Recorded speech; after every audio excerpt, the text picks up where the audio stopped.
ನೀವು second P U C ಸೈನ್ಸಲ್ಲಿ study ಮಾಡ್ತಾ ಇದ್ರೆ ಈಗೇನು ಟೈಮ್ ನಡೀತಾ ಇದೆ ಅಥವಾ ಈ ಮಂತ್ ಏನಿದೆ ಡಿಸೆಂಬರ್ ತುಂಬ ಅಂದರೆ ತುಂಬ ಇಂಪಾರ್ಟೆಂಟ್. ನೀವು ಈ ಮಂತನ್ನು ಕರೆಕ್ಟಾಗಿ ಪ್ಲ್ಯಾನ್ ಮಾಡಿ ಚೆನ್ನಾಗಿ ಸ್ಟಡಿ ಮಾಡಿದರೆ ಈಗೇನು ವರ್ಕ್ ಮಾಡಿರ್ತೀರಾ ಅದು ನಿಮಗೆ ರಿಸಲ್ಟಲ್ಲಿ ರಿಫ್ಲೆಕ್ಟ್ ಆಗುತ್ತೆ, ಒಳ್ಳೆ ಸ್ಕೋರ್ ಮಾಡ್ತೀರ. ಅದೇ ಈ ಮಂತನ್ನು ಕರೆಕ್ಟಾಗಿ ಪ್ಲ್ಯಾನ್ ಮಾಡದೇ ಇದ್ದರೆ, ಅಂದರೆ ಈ ಮಂತಲ್ಲಿ ಏನು ವರ್ಕ್ ಮಾಡಬೇಕು ಅದನ್ನು ಕರೆಕ್ಟಾಗಿ ಮಾಡದೇ ಇದ್ದರೆ ಥಿಯರಿ ಎಕ್ಸಾಮ್ ಹಾಗೆ ಪ್ರಾಕ್ಟಿಕಲ್ ಎಕ್ಸಾಮ್ ಅದರಲ್ಲಿ ತುಂಬ ಡಿಫಿಕಲ್ಟಿಯನ್ನು ಫೇಸ್ ಮಾಡ್ತೀರ. ನೀವೇ ಬೇಕಾದರೆ ಯೋಚನೆ ಮಾಡಿ ನೋಡಿ, ಈ ಡಿಸೆಂಬರ್ ಮಂತ್ ಕಂಪ್ಲೀಟ್ ಆದ ತಕ್ಷಣ ಪ್ರಿಪ್ರೇಟರಿ ಎಕ್ಸಾಮ್ ಆಗುತ್ತದೆ, ನಂತರ ಪ್ರಾಕ್ಟಿಕಲ್ ಎಕ್ಸಾಮ್ ಆಗುತ್ತೆ. ಪ್ರಾಕ್ಟಿಕಲ್ ಎಕ್ಸಾಮ್ ಮುಗಿದು ಸುಮಾರೊಂದು 7 ರಿಂದ 8 ದಿನದಲ್ಲಿ ಅಥವಾ ಹೆಚ್ಚು ಅಂತ ಹೇಳಿದ್ರೆ ಒಂದು 10 ರಿಂದ 12 ದಿನದಲ್ಲಿ ಫೈನಲ್ ಎಕ್ಸಾಮ್ ಸ್ಟಾರ್ಟ್ ಆಗಿಬಿಡುತ್ತೆ. ಓದೋದಕ್ಕೆ ಟೈಮ್ ಎಲ್ಲಿರುತ್ತೆ? ಆವಾಗ ಆ್ಯಕ್ಚುಲಿ ರಿವಿಷನ್ ಮಾಡಬೇಕು. ಆವಾಗ ರಿವಿಷನ್ ಮಾಡಬೇಕು ಅಂತ ಹೇಳಿದ್ರೆ ಈಗ ಓದಿರಬೇಕು. ಈ ಮಂತಲ್ಲೇ ಡಿಸೆಂಬರ್ ಮಂತಲ್ಲೇ ಓದಿರಬೇಕು. ಹಾಗೆ ಡಿಸೆಂಬರ್ ಮಂತಲ್ಲಿ ಸೈನ್ಸ್ ಸ್ಟೂಡೆಂಟ್ಸ್ ಮಾಡಬೇಕಾಗಿರುವಂತಹ ಕೆಲಸ ಬೇರೆ ಸ್ಟೂಡೆಂಟ್ಸಿಗೆ ಕಂಪೇರ್ ಮಾಡಿದ್ರೆ, ಆರ್ಟ್ಸ್ ಆಗಿ ಕಾಮರ್ಸ್ ವಿದ್ಯಾರ್ಥಿಗೆ ಕಂಪೇರ್ ಮಾಡಿದ್ರೆ ಜಾಸ್ತಿ ಇರುತ್ತೆ. ಸೊ ಈ ಮಂತ್ ಏನಿದೆ ಡಿಸೆಂಬರ್ ಮಂತ್, ಇದರ ಸ್ಟಡಿ ಪ್ಲ್ಯಾನನ್ನು ಅಥವಾ ಈ ಮಂತಲ್ಲಿ ಏನೇನು ವರ್ಕ್ ನೀವು ಮಾಡಬೇಕು ಅದನ್ನು ನಾನು ಈ ವಿಡಿಯೋದಲ್ಲಿ ಹೇಳ್ತಾ ಇದ್ದೀನಿ. ನಂತರ ಒಳ್ಳೆ ಸ್ಕೋರ್ ನೀವು ಟಾರ್ಗೆಟ್ ಮಾಡ್ತಾ ಇದ್ದರೆ, ಅಂದರೆ ಈಗ ಫಿಸಿಕ್ಸ್ ಆಗಿರ್ಬೋದು, ಕೆಮಿಸ್ಟ್ರಿ ಆಗಿರ್ಬೋದು, ಬಯಾಲಜಿ ಆಗಿರ್ಬೋದು 70ಗೆ 65+ ಸ್ಕೋರ್ ಮಾಡ್ತೀನಿ ಅಥವಾ 70ಗೆ 70 ಸ್ಕೋರ್ ಮಾಡ್ತೀನಿ ಅನ್ನೋ ಪ್ಲ್ಯಾನ್ ನಿಮ್ಮದು ಇದ್ದರೆ, ಈಗ ಹೇಳ್ತಾ ಇರುವಂತಹ ವಿಷಯಗಳು ಏನಿದ್ದಾವೆ ಅವೆಲ್ಲವುಗಳನ್ನು ತಿಳಿದುಕೊಂಡು ಈ ಮಂತಲ್ಲಿ ಮಾಡಬೇಕಾಗಿರುವಂತಹ ಎಲ್ಲ ಕೆಲಸಗಳನ್ನು ಪರ್ಫೆಕ್ಟಾಗಿ ಮಾಡಿದರೆ ಅಂತ ಹೇಳಿದ್ರೆ ನಿಮ್ಮ ಪ್ರಾಕ್ಟಿಕಲ್ ಎಕ್ಸಾಮ್ ಕೂಡ ಚೆನ್ನಾಗಾಗುತ್ತೆ, 30 ಔಟ್ ಆಫ್ 30 ಸ್ಕೋರ್ ಬರುತ್ತೆ. ಹಾಗೆ ಥಿಯರಿಯಲ್ಲೂ ಕೂಡ ತುಂಬ ಒಳ್ಳೆ ಸ್ಕೋರ್ ಮಾಡೋದಕ್ಕೆ ಆಗುತ್ತೆ. ಮೊದಲೇದಾಗಿ ನೀವು ಮಾಡಬೇಕಾಗಿರುವಂಥ ಕೆಲಸ ಅಂತ ಹೇಳಿದ್ರೆ ಲ್ಯಾಬ್ ರೆಕಾರ್ಡ್ ಏನಿದೆ, ಲ್ಯಾಬ್ ರೆಕಾರ್ಡ್ ಅಥವಾ ಜರ್ನಲ್ ಅಂತ ಏನು ಕರೀತೀರ ಅದನ್ನು ಕಂಪ್ಲೀಟ್ ಮಾಡಿ. ಆದಷ್ಟು ಬೇಗ ಕಂಪ್ಲೀಟ್ ಮಾಡಿ. ಆಲ್ರೆಡಿ ಯಾರಾದರೂ ಕಂಪ್ಲೀಟ್ ಮಾಡಿದರೆ ತುಂಬ ಒಳ್ಳೆಯದು. ಅಕಸ್ಮಾತ್ ಕಂಪ್ಲೀಟ್ ಆಗದೇ ಇದ್ದರೆ ಡಿಸೆಂಬರ್ 15 ಅಂತ ಬರೆದಿದ್ದೀನಿ, ಡಿಸೆಂಬರ್ 15 ಒಳಗಡೆ ಲ್ಯಾಬ್ ರೆಕಾರ್ಡನ್ನು ಬರೆದು ಕಂಪ್ಲೀಟ್ ಮಾಡಿ. ಫಿಸಿಕ್ಸ್ ಆಗಿರ್ಬೋದು, ಕೆಮಿಸ್ಟ್ರಿ ಆಗಿರ್ಬೋದು, ಬಯಾಲಜಿ ಆಗಿರ್ಬೋದು, ಕಂಪ್ಯೂಟರ್ ಸೈನ್ಸ್ ತೆಗೆದುಕೊಂಡಿದ್ರೆ ಅದಾಗಿರ್ಬೋದು, ಅದನ್ನು ಈ ಎಲ್ಲ ಸಬ್ಜೆಕ್ಟ್ಗಳ ಲ್ಯಾಬ್ ರೆಕಾರ್ಡನ್ನು ಕಂಪ್ಲೀಟ್ ಮಾಡಿ. ಏನೇನು ಬರೀಬೇಕು ಅದನ್ನೆಲ್ಲ ಬರೀರಿ. ಅದಂತರ ಇಂಡೆಕ್ಸನ್ನು ಕರೆಕ್ಟಾಗಿ ಬರೆದು ನಂತರ ನಿಮ್ಮ ಕಾಲೇಜಿನ ಪ್ರಿನ್ಸಿಪಾಲ್ರ ಸಿಗ್ನೇಚರ್ ತೆಗೆದುಕೊಳ್ಳಿ. ಹಾಗೆ head of the department HOD ಸಿಗ್ನೇಚರ್ನ ಪಡೆದುಕೊಳ್ಳಿ. ಓಕೆ, ಸೊ ಲ್ಯಾಬ್ ರೆಕಾರ್ಡ್ ಮೊದಲೇದಾಗಿ ಕಂಪ್ಲೀಟ್ ಆಗಬೇಕು. ಯಾಕಂತೇಳಿದ್ರೆ ಈಗ ಡಿಸೆಂಬರ್ 15 ಬರೆದಿದ್ದೀನಿ. ಯಾಕಂತೇಳಿದ್ರೆ ಡಿಸೆಂಬರ್ 19ರಿಂದ ಡಿಸೆಂಬರ್ 23ರವರೆಗೆ ಸೆಕೆಂಡ್ ಟೆಸ್ಟ್ ನಡೆಸಬೇಕು ಅಂತ ಹೇಳಿದ್ದಾರೆ. ಇದೇ ನೀವು ಡಿಸೆಂಬರ್ 15ಕ್ಕಿಂತ ಲೇಟ್ ಮಾಡಿದ್ರೆ ಆದಷ್ಟು ಮೊದಲೇ ಮುಗಿಸಿ 15 ತನಕ ತೆಗೆದುಕೊಂಡು ಹೋಗೋದು ಬೇಡ. ಡಿಸೆಂಬರ್ 10 ಒಳಗಡೆ ಮುಗಿಸಿದ್ರು ಓಕೆ. ಯಾಕಂತೇಳಿದ್ರೆ ಈ ಸೆಕೆಂಡ್ ಟೆಸ್ಟ್ ಸ್ಟಾರ್ಟ್ ಆಗೋದಕ್ಕೆ ಒಂದು ವೀಕ್ ಇದೆ ಅಂತ ಅಂದ್ಕೊಳ್ಳಿ. ಆವಾಗ ನೀವಿನ್ನು ಲ್ಯಾಬ್ ರೆಕಾರ್ಡ್ ಕಂಪ್ಲೀಟ್ ಮಾಡದೇ ಇದ್ದರೆ ಲ್ಯಾಬ್ ರೆಕಾರ್ಡನ್ನು ಕಂಪ್ಲೀಟ್ ಮಾಡೋದಾ ಅಥವಾ ಎಕ್ಸಾಮ್ಗೆ ಓದೋದಾ ಕನ್ಫ್ಯೂಷನ್ ಶುರು ಆಗುತ್ತೆ. ಯಾಕಂತೇಳಿದ್ರೆ ನಿಮ್ಗೆ ಲಾಸ್ಟ್ ಡೇಟ್ ಅನೌನ್ಸ್ ಮಾಡಿಬಿಡ್ತಾರೆ, ಇಂಥ ಡೇಟ್ ಒಳಗಡೆ ಲ್ಯಾಬ್ ರೆಕಾರ್ಡ್ ಬೇಕು ನಮಗೆ ಅಂತ ನಿಮ್ಮ ಕಾಲೇಜಿನ ಲೆಕ್ಚರರ್ಸ್ ಹೇಳ್ತಾರೆ. ಅವಾಗ ಏನು ಮಾಡ್ತೀರಾ, ಲ್ಯಾಬ್ ರೆಕಾರ್ಡ್ಗೆ ಬರಿತಾ ಕೂತ್ಕೋತೀರಾ ಅಥವಾ ಎಕ್ಸಾಮಿಗೆ ಓದ್ತೀರಾ.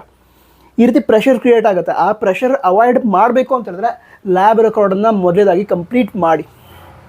Okay, physics, chemistry, biology, computer science ಎಲ್ಲ ಲ್ಯಾಬ್ ರೆಕಾರ್ಡನ್ನು ಕಂಪ್ಲೀಟ್ ಮಾಡಿ, ಕರೆಕ್ಟಾಗಿ ಕಂಪ್ಲೀಟ್ ಮಾಡಿ. ಮತ್ತು ತುಂಬ ಸ್ಟೂಡೆಂಟ್ಸ್ ಲಾಸ್ಟ್ ಮೂಮೆಂಟಲ್ಲಿ ಕಂಪ್ಲೀಟ್ ಮಾಡೋದಕ್ಕೆ ಹೋಗಿ ಯಾರ್ದೋ ಲ್ಯಾಬ್ ರೆಕಾರ್ಡ್ ತೊಗೊಳ್ತಾರೆ, ನೋಡ್ಕೊಂಡು ಬರೀತಾರೆ. ಅದ್ರೊಳಗಡೆ ಮಿಸ್ಟೇಕ್ ಇದ್ದರೆ ಮಿಸ್ಟೇಕ್ ಇದೆ ಅಂತೇಳಿ ಕೂಡ ಗೊತ್ತಾಗಲ್ಲ, ಅವ್ರು ಮಾಡೋಂಥ ಮಿಸ್ಟೇಕನ್ನೇ ಮಾಡ್ತಾರೆ. ಅಂದರೆ ಇವರು ಲ್ಯಾಬ್ ರೆಕಾರ್ಡ್ ಬರೀತಾರೆ. ಇದನ್ನು ಪ್ರಾಬ್ಲಮ್ ಎಲ್ಲ ಆಗುತ್ತೆ ಅಂತ ಹೇಳಿದ್ರೆ ಎಕ್ಸಾಮಲ್ಲಿ. ಯಾಕಂತೇಳಿದ್ರೆ ರೀಡಿಂಗ್ ಹೇಗೆ ತೆಗೆದುಕೊಳ್ಳೋದು ಅಂತ ಗೊತ್ತಿರಲ್ಲ, ರೀಡಿಂಗ್ ಯಾವ ರೀತಿ ಬರುತ್ತೆ ಅನ್ನೋ ಐಡಿಯಾ ಇರಲ್ಲ, ಇದರಿಂದ ಮಿಸ್ಟೇಕ್ ಆಗುತ್ತೆ. ಆ ರೀತಿ ಆಗಬಾರ್ದು ಅಂತ ಹೇಳಿದ್ರೆ ಅದೇ ಗಡಿಬಿಡಿಯಲ್ಲಿ ಬರೆಯೋ ಸಿಚುವೇಶನ್ನೇ ಇಟ್ಕೋಬೇಡಿ, ಹೀಗೆ ಬರೆದು ಕಂಪ್ಲೀಟ್ ಮಾಡಿ. ಅದಂತರ ನೆಕ್ಸ್ಟ್ ಲ್ಯಾಬ್ ರಿಪಿಟೇಷನ್ ತುಂಬ ಇಂಪಾರ್ಟೆಂಟ್. ಯಾಕಂತ ಹೇಳಿದ್ರೆ ನೀವೀಗ ಸ್ಟಾರ್ಟಿಂಗಿಂದ ಎಕ್ಸ್ಪೆರಿಮೆಂಟ್ ಮಾಡ್ತಾ ಇರ್ತೀರಾ, ನಿಮಗೆ ಮೊದಲು ಕಲಿಸಿದ ಎಕ್ಸ್ಪೆರಿಮೆಂಟ್ ಏನಿರುತ್ತೆ ಅದರ ರೀಡಿಂಗನ್ನು ಹೇಗೆ ತೆಗೆದುಕೊಳ್ಳೋದು, ಎಕ್ಸ್ಪೆರಿಮೆಂಟಲ್ ಸೆಟಪ್ ಯಾವ ರೀತಿ ಇರುತ್ತೆ ಅದೆಲ್ಲ ಕರೆಕ್ಟಾಗಿ ಗೊತ್ತಿರಲ್ಲ. ಅದಕ್ಕೋಸ್ಕರ ನೀವೇನು ಮಾಡಬೇಕು ಅಂತ ಹೇಳಿದ್ರೆ ಲ್ಯಾಬ್ ರಿಪಿಟೇಷನ್ ಮಾಡಬೇಕು, ತುಂಬ ಇಂಪಾರ್ಟೆಂಟ್. ಫಿಸಿಕ್ಸ್ ಆಗಿರಲಿ, ಕೆಮಿಸ್ಟ್ರಿ ಆಗಿರಲಿ, ನಂತರ ಬಯಾಲಜಿ ಆಗಿರಲಿ, ಲ್ಯಾಬ್ ರಿಪಿಟೇಷನ್ ತುಂಬ ಇಂಪಾರ್ಟೆಂಟ್. ನಿಮ್ಮ ಕಾಲೇಜಲ್ಲೂ ಕೂಡ ಲ್ಯಾಬ್ ರಿಪಿಟೇಷನ್ಗೆ ಎಕ್ಸಾಮ್ಗಿಂತ ಮೊದಲು ಅವಕಾಶ ಕೊಡ್ತಾರೆ. ಅಂದರೆ ಎಲ್ಲ ಎಕ್ಸ್ಪೆರಿಮೆಂಟನ್ನು ಸೆಟಪ್ ಮಾಡಿಟ್ಟು ರಿಪಿಟೇಷನ್ ಮಾಡಿಕೊಡಿ ಅಂತ ಹೇಳ್ತಾರೆ. ಬಟ್ ಆವಾಗ ಜಾಸ್ತಿ ಟೈಮ್ ಇರಲ್ಲ, ನಿಮಗೆ ಪ್ರಿಪ್ರೇಟರಿ ಎಕ್ಸಾಮ್ನ ಟೆನ್ಷನ್ ಕೂಡ ಇರುತ್ತೆ. ಸೊ ಆವಾಗ ಪ್ರೆಷರ್ ಫೀಲ್ ಆಗಬಾರ್ದು ಅಂತ ಹೇಳಿದ್ರೆ ಈ ಡಿಸೆಂಬರ್ ಮಂತ್ ಏನಿದೆ ಇದರಲ್ಲೇ ಲ್ಯಾಬ್ ರಿಪಿಟೇಷನ್ನ ಮಾಡ್ಕೊಳ್ಳಿ. ಓಕೆ, ಅಂದರೆ ಈಗ ಫಿಸಿಕ್ಸ್ ಲ್ಯಾಬಿಗೆ ಹೋಗ್ತೀರಾ, ಅಲ್ಲಿರುವಂಥ ಲೆಕ್ಚರರ್ಸಿಗೆ ರಿಕ್ವೆಸ್ಟ್ ಮಾಡ್ಕೊಳ್ಳಿ.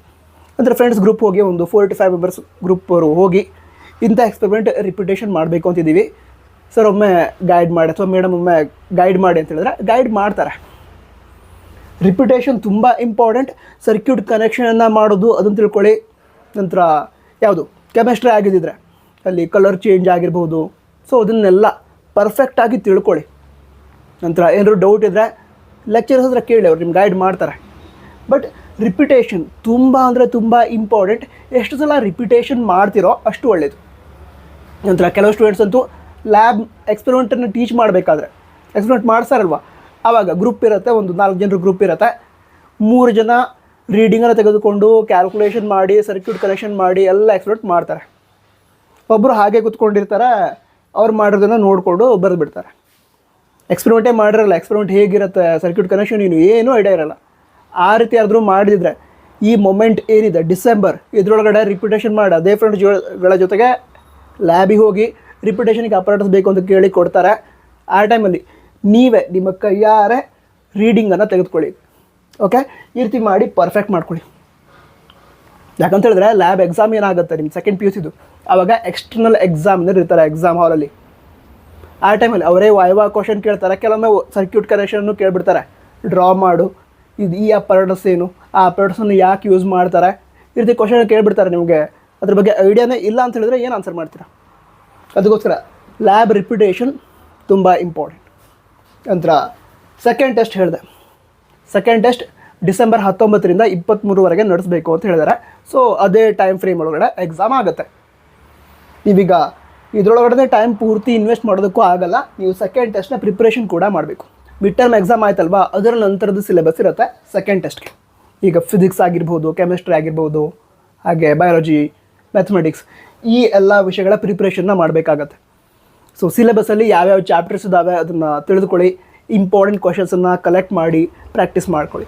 ಕೇವಲ ಇಂಪಾರ್ಟೆಂಟ್ ಕ್ವಶನ್ಸನ್ನಷ್ಟೇ ಪ್ರಾಕ್ಟೀಸ್ ಮಾಡಿ ಅಂತ ಹೇಳ್ತಾ ಇಲ್ಲ, ಬಟ್ ಟೈಮ್ ಕಡಿಮೆ ಇರೋದಕ್ಕೆ ಇಂಪಾರ್ಟೆಂಟ್ ಕ್ವಶನ್ಸನ್ನು ಜಾಸ್ತಿ ಫೋಕಸ್ ಮಾಡಿ ಅದ್ರ ಜೊತೆಗೇ ಕಂಪ್ಲೀಟ್ ಆದ ಸಿಲೆಬಸನ್ನು ಕೂಡ ಕವರ್ ಮಾಡಿ. ನಂತರ ಫಿಸಿಕ್ಸ್ ಸಬ್ಜೆಕ್ಟ್ನ ಇಂಪಾರ್ಟೆಂಟ್ ಕ್ವಶನ್ಸ್ ಅದನ್ನು ನಾನು ಪ್ರೊವೈಡ್ ಮಾಡ್ತೀನಿ. ಅಂದರೆ ಆಲ್ರೆಡಿ ವೀಡಿಯೋಸ್ಗಳನ್ನು ಅಪ್ಲೋಡ್ ಮಾಡ್ತಾ ಇದ್ದೀನಿ, ನೀವು ನೋಡ್ತಾ ಇದ್ದೀರಾ ಅಂತ ಕೂಡ ಅಂದ್ಕೊಂಡಿದ್ದೀನಿ. ಇದುವರೆ ಚೆಕ್ ಮಾಡಿದ್ರೆ ಚೆಕ್ ಮಾಡಿ. ಫಿಸಿಕ್ಸ್ ಸಬ್ಜೆಕ್ಟ್ನ ಇಂಪಾರ್ಟೆಂಟ್ ಕ್ವಶನ್ಸನ್ನು ಪ್ರೊವೈಡ್ ಮಾಡಿರ್ತೀನಿ.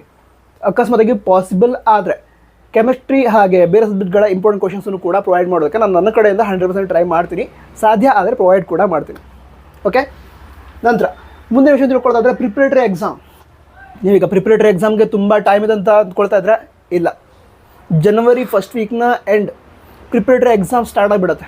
ಪ್ರಿಪ್ರೇಟರಿ ಎಕ್ಸಾಮ್ಗೆ 100% ಸಿಲೆಬಸ್ ಇರುತ್ತೆ. ನೀವೀಗ ಸೆಕೆಂಡ್ ಟೆಸ್ಟ್ಗೆ ಏನು ಪ್ರಿಪೇರ್ ಆಗಿರ್ತೀರ ಅದು ಕೂಡ ಪ್ರಿಪ್ರೇಟರಿ ಎಕ್ಸಾಮ್ಗೆ ಹೆಲ್ಪ್ ಆಗುತ್ತೆ. ಯಾಕಂದರೆ ಪ್ರಿಪ್ರೇಟರಿ ಎಕ್ಸಾಮಲ್ಲಿ 100% ಸಿಲೆಬಸ್ ಇರೋದಕ್ಕೆ ಸೆಕೆಂಡ್ ಟೆಸ್ಟ್ ಸಿಲೆಬಸ್ ಕೂಡ ಪ್ರಿಪ್ರೇಟರಿ ಎಕ್ಸಾಮಲ್ಲಿ ಇರುತ್ತೆ. ನಂತರ ನೀವು ಮಾಡಬೇಕಾಗಿರುವಂಥ ಮತ್ತೊಂದು ವಿಷಯ ಅಂತ ಹೇಳಿದ್ರೆ ರಿವಿಷನ್. ಯಾವುದು ಗೊತ್ತಾ, ಈಗ ಮಿಡ್ ಟರ್ಮ್ ಎಕ್ಸಾಮ್ ಆಯಿತು, ಅದರ ಮೊದಲಿರುವಂತಹ ಸಿಲೆಬಸ್ ಏನಿತ್ತು ಮಿಡ್ ಟರ್ಮ್ ಎಕ್ಸಾಮ್ಗೆ ಇರುವಂಥ ಸಿಲೆಬಸ್ ಅದನ್ನು ರಿವಿಷನ್ ಮಾಡಿ.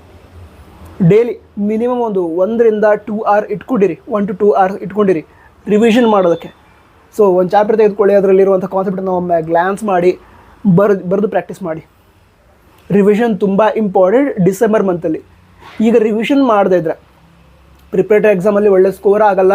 ಪ್ರಿಪ್ರೇಟರಿ ಎಕ್ಸಾಮಲ್ಲಿ ಒಳ್ಳೆ ಸ್ಕೋರ್ ಆಗದಿದ್ದರೆ ಕಾನ್ಫಿಡೆನ್ಸ್ ಬರೋಲ್ಲ. ಅದಕ್ಕೋಸ್ಕರ ಮಿಡ್ ಟರ್ಮ್ವರೆಗಿನ ಸಿಲೆಬಸ್ ಏನಿದೆ ಅದನ್ನು ರಿವಿಷನ್ ಮಾಡ್ತಾ ಇರಿ. ಸೆಕೆಂಡ್ ಟೆಸ್ಟ್ಗೆ ಪ್ರಿಪ್ರೇಷನ್ ಮಾಡಿ ಲ್ಯಾಬ್ ರೆಕಾರ್ಡನ್ನು ಆದಷ್ಟು ಬೇಗ ಮುಗಿಸಿ. ಇದೆಲ್ಲ ಡಿಸೆಂಬರ್ ಮಂತ್ ಒಳಗಡೆ ಕವರ್ ಮಾಡಿದ್ರೆ ಅಂತ ಅಂದ್ಕೊಳ್ಳಿ, ನಿಮ್ಮ ಸ್ಕೋರ್ ತುಂಬ ಒಳ್ಳೆಯದಾಗುತ್ತೆ. ಅಂದರೆ 95 ಅಂತ ಟಾರ್ಗೆಟ್ ಇಟ್ಕೊಂಡಿದ್ರೆ ಅಚೀವ್ ಮಾಡ್ತೀರಾ. ಯಾವುದೇ ಪ್ರೆಷರ್ ಫೀಲ್ ಮಾಡದೆ ಅಚೀವ್ ಮಾಡ್ತೀರಾ. ಅಕಸ್ಮಾತಾಗಿ ನೀವು ಇದರಲ್ಲಿ ಯಾವುದೇ ಒಂದೇ ಒಂದು ವಿಷಯವನ್ನು ಇಗ್ನೋರ್ ಮಾಡಿದರೂ ಕೂಡ ಪ್ರೆಷರ್ ಫೀಲ್ ಆಗುತ್ತೆ. ಅಂದರೆ ನೀವು ತುಂಬ ಹಾರ್ಡ್ ವರ್ಕ್ ಮಾಡಿ 95 ಸ್ಕೋರ್ ಮಾಡಬಹುದು, ಬಟ್ ಪ್ರೆಷರ್ ಫೀಲ್ ಆಗುತ್ತೆ. ಆ ಪ್ರೆಷರ್ ಫೀಲ್ ಆಗದೇ ಇರೋ ರೀತಿ ಒಳ್ಳೆ ಸ್ಕೋರನ್ನು ಅಚೀವ್ ಮಾಡಬೇಕು ಅಂತ ಹೇಳಿದ್ರೆ ಇಲ್ಲಿ ಬರೆದಿರುವಂತಹ ಎಲ್ಲ ಪಾಯಿಂಟ್ಸ್ ಏನಿದೆ ಅದನ್ನು ಕರೆಕ್ಟಾಗಿ ಫಾಲೋ ಮಾಡಿ ಎಲ್ಲ ಕೆಲಸವನ್ನು ಮಾಡಿ ಮುಗಿಸಿ. ನಂತರ ಯಾವುದೋ ಸ್ಟೂಡೆಂಟ್ಸ್ ನೋಟ್ಸನ್ನು ಕಂಪ್ಲೀಟ್ ಇಟ್ಕೊಳ್ಳದೇ ಇದ್ದರೆ, ಕಾಲೇಜಲ್ಲಿ ನೋಟ್ಸ್ ಕೊಟ್ಟಿದ್ರು ಅದು ಕಂಪ್ಲೀಟ್ ಇಲ್ಲ, ನಾನು ಅಬ್ಸೆಂಟ್ ಇದ್ದೆ, ಆ ರೀತಿ ಏನಾದ್ರು ಇದ್ದರೆ ನೋಟ್ಸನ್ನು ಕಂಪ್ಲೀಟ್ ಮಾಡಿ. ನೋಟ್ಸ್ ಎಕ್ಸಾಮ್ ಟೈಮಲ್ಲಿ ತುಂಬ ಇಂಪಾರ್ಟೆಂಟ್.